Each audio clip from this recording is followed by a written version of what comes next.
13 huli sa iligal na pagmimina sa bayan ng Jose Panganiban. Matagumpay na naaresto ng mga operatiba ng Jose Panganiban Municipal Police Station ang 13 individual sa isinagawang operation laban sa iligal na pagmimina sa Purok 6, Barangay Luklukan Sur, Jose Panganiban, Camarines Norte, bandang alas 7 ng gabi nitong Abril 22, 2020. Ang operasyon ay pinangunahan ni Police Major Kevin A. Estillas, Chief of Police, bilang bahagi ng pinaigting na kampanya ng kapulisan laban sa mga ilegal na aktibidad na sumisira sa kalikasan.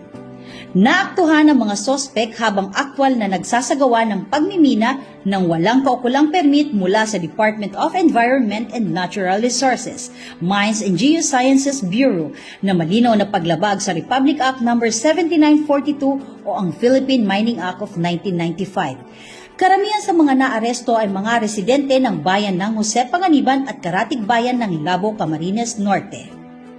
Na-recover mula sa kanilang pag-iingat ang iba't ibang kagamitan na ginagamit sa ilegal na pagmimina, kabilang ang mga pala, maso, cap lamp, pandurog, pressure fan, capacitor start motor at mga sako na naglalaman ng pinaghihinalaang gold ore.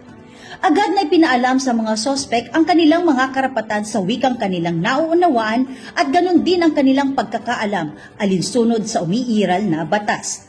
Sa kasalukuyan, nasa kustodiya na ng Jose Panganiban MPS ang mga naaresto para sa ukukulang disposisyon, habang ang mga nakumpiskang ebidensya ay maayos na nakaimbak. Ang ilang mabibigat na kagamitan ay pansamantalang ipinagkatiwala sa mga opisyal ng barangay para sa ligtas na pangangalaga. Mahaharap ang mga sospek sa kasong paglabag sa Republic Act No. 7942 o ang Philippine Mining Act of 1995. Muling pinaalalahanan ng kapulisan ang publiko na ang iligal na pagmimina ay isang seryosong paglabag sa batas na nagdudulot ng matinding pinsala sa kalikasan at panganib sa komunidad. Patuloy ang panawagan sa mamamayan na makipagtulungan sa mga otoridad upang tuluyang masugpo ang ganitong uri ng iligal na aktibidad.